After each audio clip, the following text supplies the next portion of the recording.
Nanubabo Kabalen, kumusta kayo po? Ako Luis Sison ng Hueren, Pampanga. Ngayon po nga daw ngayon, asyo kami po kening Lazatin Boulevard, City of San Fernando, Pampanga. And we were invited para po pakilala miya kaya kayo ining Buon Cibo Restaurante, Italian style restaurant. Just recently we've heard po na they are also serving Filipino food.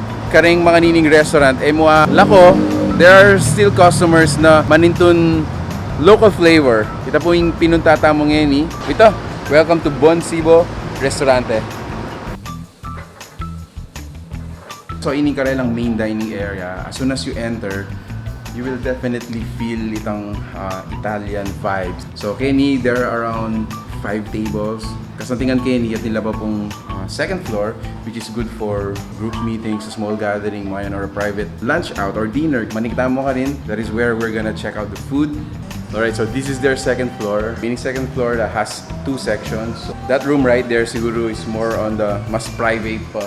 Pwede niyang i-enclose mo yan. And then this one is again another open dining for guests. Chance to taste another authentic Italian restaurant kay City of San Fernando, Pampanga. And then as you can see kay table tamo, we have a fusion.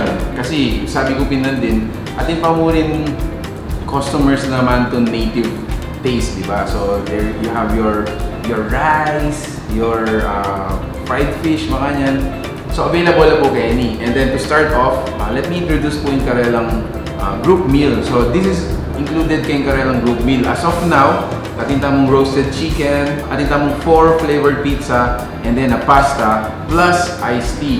So this dish right here or group meal right here is 920 pesos. Good thing Kenny, you're gonna enjoy it less than 1,000 pesos for again, depende kang appetite. Pero mostly good for 4 person yan. So again, ating tamo pong pasta, pizza, a roasted chicken here.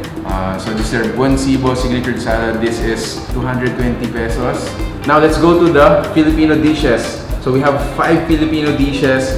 Mostly requested la pureta from the customers. This is daing plus laing and of course plus rice. Another dish is called picadillo. It's a ground pork plus fried saging on the side and then of course your rice. Lastly, inikarellang beef caldereta. So let me tell you the prices. Beef caldereta is 155 pesos. Picadillo is just 109 pesos.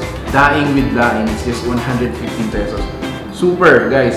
Very rare na managit ka talagang premium dishes.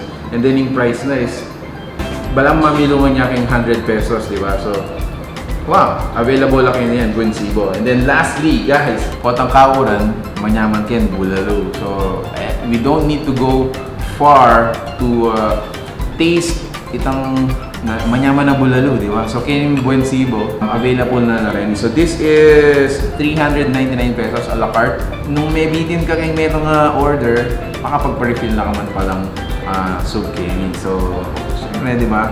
Iting pantulan tamo minsan itang mumulit-mulit. Buri ko po itang mga is Abe ako lang ring group. So, the next clip that you're gonna see is us eating. Abayan nyo kami po.